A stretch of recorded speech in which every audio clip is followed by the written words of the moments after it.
A new inmate had just arrived at the prison. He had a cold, piercing gaze. His 8-pack abs were as clearly defined as if carved by a chisel, and the tattoos covering his body made it clear. This guy was a serious hard case. But the guards weren't about to show him any mercy. They intentionally sprinkled disinfectant powder on his head. As soon as the man entered the cell, a 300-pound sleazy guy sent him a creepy kiss. However, as soon as the guards left, the sound of a fierce fight broke out.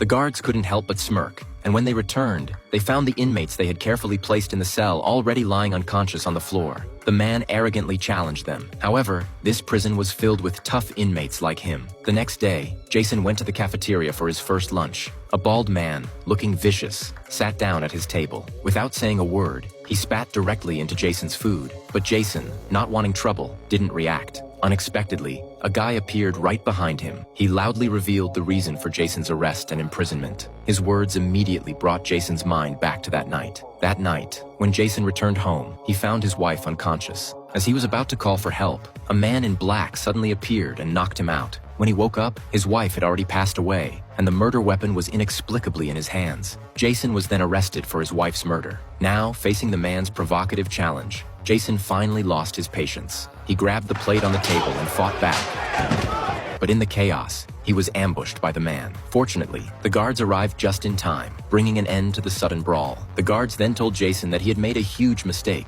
because the man he had just fought was the leader of the prison's bald-headed gang. When Jason was taken to the warden's office, Warden Randy surprisingly offered to reduce his sentence. It turned out that before being incarcerated, Jason had been a professional race car driver. Randy wanted to recruit him to participate in the prison's racing competition. Unlike regular races, these prison races were far more brutal, and each event attracted millions of viewers willing to pay to watch, which brought in a fortune for the prison. Recently, however, the top racer, Frank, had died in a car crash. But since Frank had always worn a mask, no one knew his true identity. Randy proposed that Jason take Frank's place in the races. If Jason won just one more race, he would be granted his freedom. Although Jason didn't like being used, he accepted Randy's offer because he wanted to get out of prison as soon as possible and uncover the truth. He was then taken to the prison's car workshop. It was here that Jason met his coach, Winston, and saw Frank's Ford Mustang for the first time. The car was equipped with a V8 engine capable of producing 850 horsepower, and it even had a nitrogen boost system. Its armor was like that of a tank, with bulletproof steel plates covering the entire body and a 6-inch thick steel shield mounted at the rear.